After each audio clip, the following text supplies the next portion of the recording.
नवनवीन व्हिडिओ पाहण्यासाठी व आमच्या सोबत राहण्यासाठी चॅनलला सबस्क्राईब करायला विसरू नका।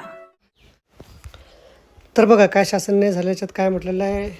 माननीय सर्वोच्च न्यायालयाच्या आदेशाप्रमाणे राज्यातील दुय्यम न्यायालयातील न्यायिक अधिकाऱ्यांचे सेवानिवृत्तीचं वय तात्पुरत्या स्वरूपात वाढवण्याबाबत माननीय सर्वोच्च न्यायालयात रिट पिटिशन दाखल असून यामध्ये माननीय सर्वोच्च न्यायालयाने दिनांक 22 जुलै 2026 रोजी न्यायिक अधिकाऱ्यांच्या सेवानिवृत्तीच्या वयोमर्यादेत वाढ करण्याबाबत राज्य शासन व मान्य उच्च न्यायालय यांच्या सहमतीने निर्णय घेण्याबाबत आदेश दिले आहेत। सदर आदेशाच्या अनुषंगाने मान्य उच्च न्यायालयाने महाराष्ट्र राज्यातील न्यायिक अधिकाऱ्यांचे सेवानिवृत्तीचं वय 62 वर्ष करण्याबाबत संगती असल्याचं कळवलं आहे।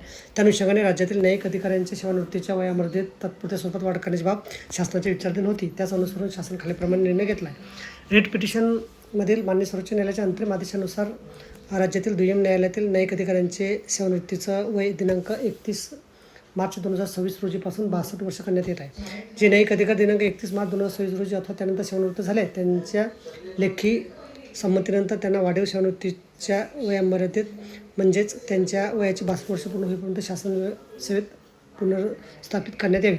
सदर शासन निर्णय रिट पिटिशन सिव्हिल 10/22/1989 मधील मान्य सर्वोच्च न्यायालयाच्या अंतिम न्याय निर्णयाच्या अधीन राहून निर्गमित करण्यात येत असून सदर याचिकेतील अंतिम निर्णयानुसार पुढील आवश्यक ती उचित कारवाई करण्यात येईल। तर बघा अशा प्रकारे अत्यंत महत्त्वाची माहिती आपल्याला समजली असेल। व्हिडिओसुद्धा आवडल्यास लाईक करा आणि शेअर करायला विसरू नका। धन्यवाद।